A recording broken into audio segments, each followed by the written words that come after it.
first started doing solution-focused brief therapy, I was guilty of a misunderstanding of this approach that I see out there a lot. So I thought this video would be helpful to some, but very, very important to all.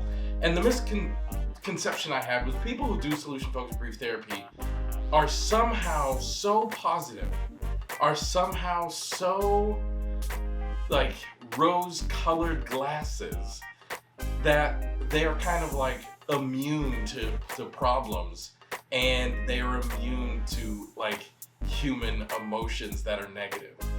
And I think this is important because throughout my career, I've been judged very often from people saying like, you know, I'm surprised a solution-focused person would think that, or I'm surprised a solution-focused person would say that, or I'm surprised that a solution-focused person, whatever. And some people ask me questions like, do I think doing solution-focused brief therapy has impacted my personal life? And if you follow me, you've heard me say often, and it's true, probably the greatest thing that has ever happened to me is learning to do solution-focused brief therapy in the way that it has impacted my life. So the reason why I wanted to make this video is because like, doing solution-focused work has completely transformed my life. It has built up my resiliency. It has made me a happier and more positive person, for sure. I am much more likely to experience a hardship and look for opportunity. I am much more likely to experience something difficult and be in touch with my own resiliencies. I'm much more likely to believe in myself in the face of hard times than I was before, because this approach kind of hones your vision and your ability to see things in a different way.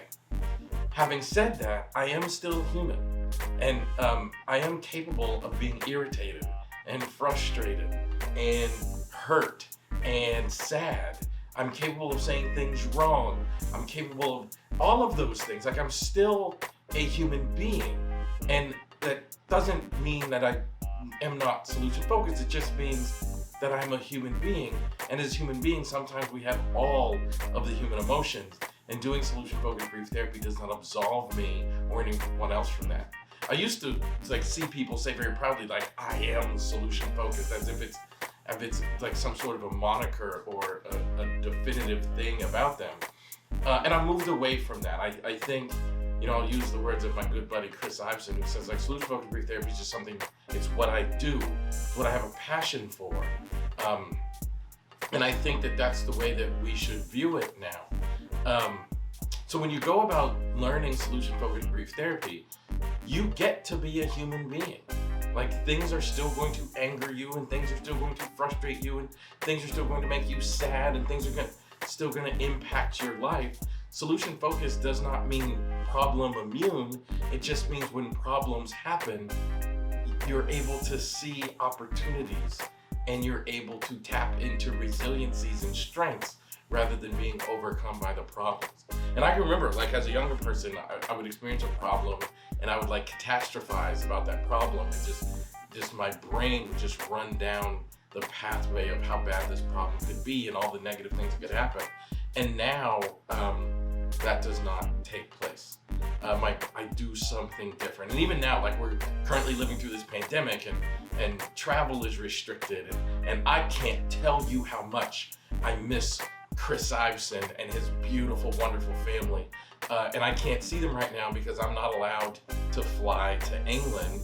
The British government would not allow an American plane to land. And I miss my friend Jackie in South Africa. I haven't seen her in forever, and she's like a sister to me. And it's so wonderful when I get to spend time with Jackie and give her a hug, and her wonderful husband Geza and her two great kids. Like I miss these people so much.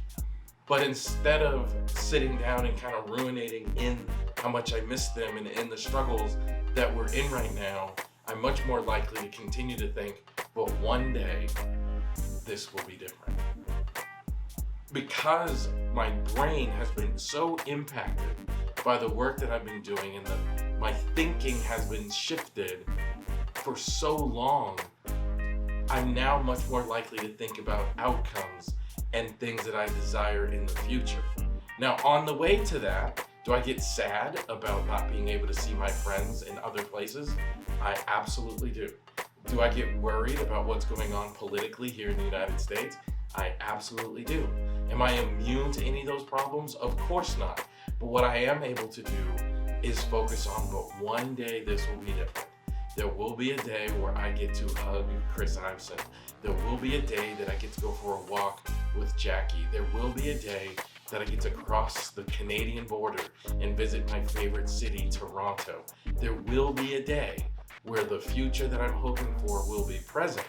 And what solution-focused brief therapy does is teaches you how to focus more on the future and how to focus more on resiliencies, how to focus more on the things that actually matter, and how to give less attention to the things you can't control and the negativity going on with it. So I hope that this makes sense, because I know a lot of people out there struggle with this idea that being solution-focused means being so positive that you don't acknowledge the problem.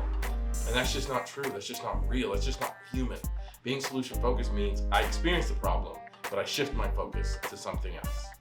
Thank you so much for watching this video. I hope you enjoyed it. If you want more videos like this, please subscribe to this channel and make sure you hit the bell so you get notifications. And don't forget to leave a comment. One of my favorite things is interacting with people and learning what they got from the video. So thanks for watching. Subscribe, comment. See you soon.